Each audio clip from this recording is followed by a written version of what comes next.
हैं। तो देवप्रयाग में गंगा का जन्म हुआ। चलिए अब अगला चैप्टर देखते हैं, गंगा का सफर और प्रमुख सहायक नदियां। देवप्रयाग के बाद गंगा पहाड़ों से उतरकर मैदानी इलाकों में आती है। हाँ, और वो पहली मैदानी जगह है हरिद्वार। ये एक बहुत जरूरी फैक्ट है कि गंगा नदी हरिद्वार में पहली बार मैदानी क्षेत्र में प्रवेश करती है। और उत्तर प्रदेश में घुसने के बाद सबसे पहली सहायक नदी कौन सी है जिसमें मिलती है? सबसे पहली है रामगंगा। ये कन्नौज में गंगा से मिलती है। कन्नौज जी। और इसके बाद आता है महासंगम, प्रयागराज में।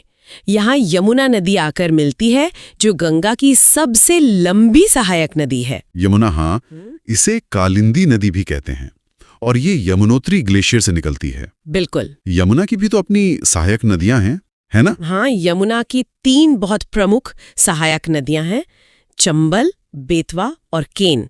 ये दक्षिण से आती हैं। अच्छा, चंबल नदी तो घड़ियालों के लिए प्रसिद्ध है। जी, तो ये तीनों नदियां पहले यमुना में मिलती हैं और फिर यमुना इन सब का पानी लेकर प्रयागराज में गंगा में मिल जाती है। उत्तर प्रदेश में एक और नदी है जिसके बारे में सुना है कि वो सीधे मैदानी भाग से ही निकलती है। हाँ, वो है गोमती नदी। ये किसी पहाड़ से नहीं, बल्कि पीलीभीत की फुलहर झील से निकलती है। अच्छा, एक झील से? जी, और उत्तर प्रदेश की राजधानी लखनऊ इसी गोमती नदी के तट पर है।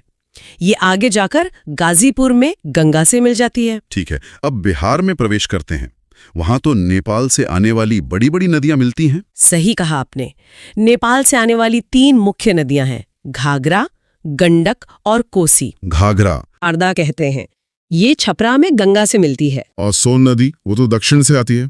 हाँ, सोन नदी दक्षिण से, मतलब अमरकंटक की पहाड़ियों से निकलकर सीधे पटना में गंगा से मिलती है। अच्छा। इसके बाद गंडक नदी सोनपुर में मिलती है और कोसी नदी कुर्सेला में गंगा से मिलती है।